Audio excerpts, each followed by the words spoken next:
This is Phyllis White, my wife, and I'm Lew White. Hello. So what do you want to talk about today? What's going on in the earth? What the end time? What's happening? Yeah, what's happening? Some interesting things are happening, and it isn't all the politics either. It's actually the heavens and the things on the earth that are happening that are way bigger than the climate change thing. This is far bigger than that. Well, birth pangs. Yahusha talked about the birth pangs at Matthew chapter 24 to his Natsarim, the followers, his Natsarim. And there's clear warnings that Yahusha told them. Look at Matthew 24 after the video, or open it now. And he said that these warnings that he was describing would increase like birth pangs. And the occurrence of events in the heavens and on the earth are increasing. We're noticing things. A recent solar ejection is described in a video on YouTube, and I'll link it below. Just go down below and look at the link to Solar Blast Goes Cannibal. Cannibal? What is that? What do you mean? That's where an X1, a seriously deadly solar ejection or coronal mass ejection occurred. And it occurred just on the 7th, I believe, of this month, November. I'm not even sure what a solar ejection is. Well, they come in all shapes and sizes, and they're kind of focused by the magnetism of the sun. But in this particular case, there was a solar ejection, a flare, and it shot out of the sun, and then another bigger one came and ate it, and both of them came at the earth. Okay, and it was real serious. It wasn't a super flare. A super flare would be 10,000 times greater, and it would totally annihilate all life on Earth. Did this one came in the direction of the Earth? Yes. Because I know we had a super flare that went on the opposite direction of the Earth. Oh, no, that was back in August, in August of 2021, and it was a super flare. Had it been in our direction, it would have annihilated all of us.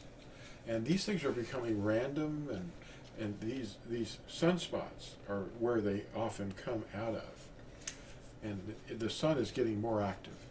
That's what Yahusha meant by the birth pangs becoming more and more like birth pangs. It could be multiple lashings that we're going to see, and then the final one. They could be lashing all around us, near misses, and those are all warning shots. We have to pay attention. Anyway, the sun is getting very active, and many deadly coronal mass ejections are actually lashing the earth. And in August 2021, that one that occurred in the opposite direction was still detectable, and it had effects on some of the satellites, even though it wasn't even in our direction. It was on the other side of the sun. Well, the earth is also getting very active. The storms and earthquakes, tsunamis, volcanic activity.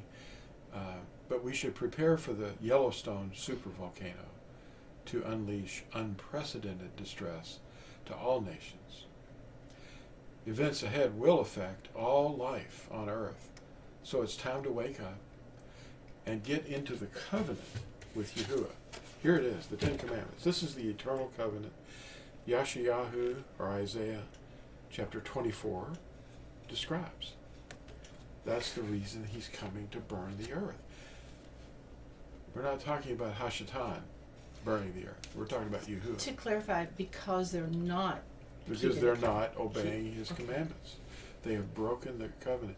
And they teach you under the steeples, the lying liars that read from the liars are teaching you to disobey the commandments. These are easy. This is a family covenant. It's all about family. The fifth commandment, the first one with a promise, says respect your father and your mother. Well, if there wasn't a family, there wouldn't be any father and mother. It would just be just a mess. So you're supposed to keep your family in your headlights, you know. Your family is very important.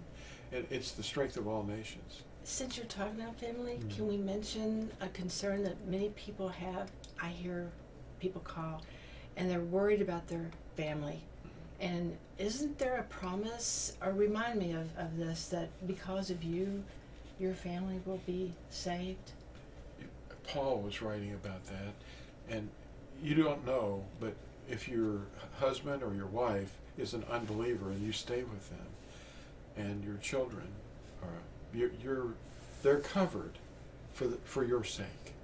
In other words, That's what I was that's referring something to. that I think mostly refers to the fact that you're the anchor, that Yahuwah will keep you safe and your family safe, even though they may be in unbelief at the moment. But you should remain steadfast, so that your example, your living, is a written letter almost. You know, like, you don't have to write it down or even say it, but the example of your behavior is a letter to your immediate family. They might treat you with unkindness and try to avoid you. They walk by the room you're in and they don't say anything. You wave to them, but they don't respond. That's because of the activity of the spiritual realm that's operating in them. It's not your fault. But just be kind to them and pray for them. You should join the cry of the Natsarim scattered around the world. What's the cry of the Natsarim? To return to the covenant. It's mentioned, and to return to the temple, the Mishkan, which is all of us. We're the temple. But those that are obeying the commandments of Yahuwah. And this is mentioned in Yirmiyahu, they call him Jeremiah, chapter 31, verse 6. The word watchman is the word Natsarim. The Natsarim will cry out on Mount Ephraim. And that's a reference to wherever Ephraim is in the world, scattered around the world. We're not supposed to go anywhere until he takes us. You know, it's going to be like Sodom and Gomorrah, when Lot and his family were latched on by messengers, and they were taken away, and then the fire came down. I also had a question. Someone asked me, they want to know what Natsarim means, and I told them watchmen, and then they went, well, what are we watching for? Well, we're watchmen because Yahuwah is in our minds. He sealed us, and we are his voice. He's warning the world through us, and we're appealing to the world to be restored to favor with Yahuwah. That's what we're here doing. We're teaching them the name of Yahuwah, and we're teaching them his word, which is his covenant, how to love one another and love him. And without love, you can't please Yahuwah. For example, it's 1 Corinthians chapter 13, verse 13, and I think 14. And it's a matter of love being the overarching purpose. Anyway, Natsarim also means branches. And in this case, Yahusha himself told us, I'm the vine. He said, you are the watchman, you are the branches of his garden. Because together with Yahusha, we are the garden. He's the root, and we're the branches. And if we abide in the root, the living water of life will flow through the branches, and he will produce his fruit in you. You're the Natsarim, the branches. You do not bear the fruit. Yahusha bears the fruit. It's not your fruit. But together we're the garden. And all the fruit that you see is good fruit. You know, a bad tree or a bad branch can't produce good fruit. It only produces bad fruit. And a good tree will produce only good fruit. It can't produce bad fruit. sometimes we plant seeds and we don't see the fruition, but he said we won't always see the fruit that we plant. Some will plant, some will water, and then someone else might come along to reap the harvest. But Yahushua is the one that gives the increase. Yeah. The harvest workers are the messengers for them to come to burn the earth and also run along the wall. If you're hiding in a cave underground in a government facility loaded with food, they're going to get you. You can't hide. But those same messengers, the seraphim, the burning ones, are going to be unleashed. Those are the ones that are described in Revelation, that he's holding back until the day of Yahuwah. And you're not getting this in the steeple people places. You're not hearing about any of this. So run out of there. Get out of those places. And read Malachi chapter 3, and that's about his name, and how those who meditated on his name spoke to one another. And he heard it, and he made a special scroll. The scroll of remembrance. And I hope your all's names will be in that scroll. I love that. Yeah. He listened.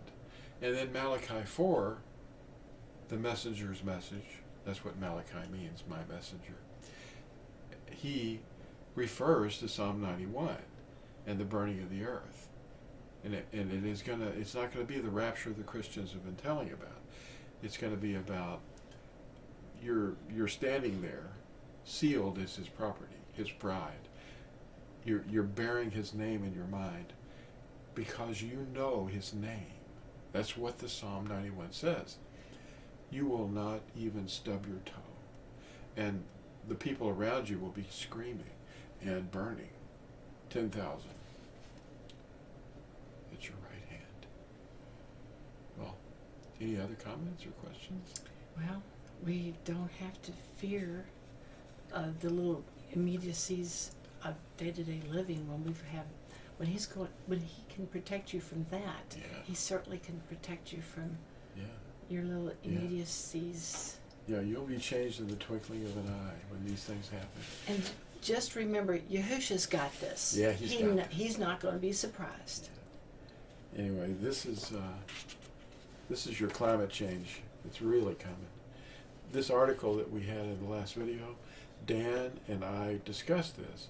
You can download this. Sudden Destruction is the name of the thing, from Torazone.net or LambLegacyFoundation.com. Thanks for being in the video with me. You're welcome. And thanks for inviting me. Thanks for visiting us on the videos there on YouTube, Alan. Leave a comment, and we'd love to hear from you.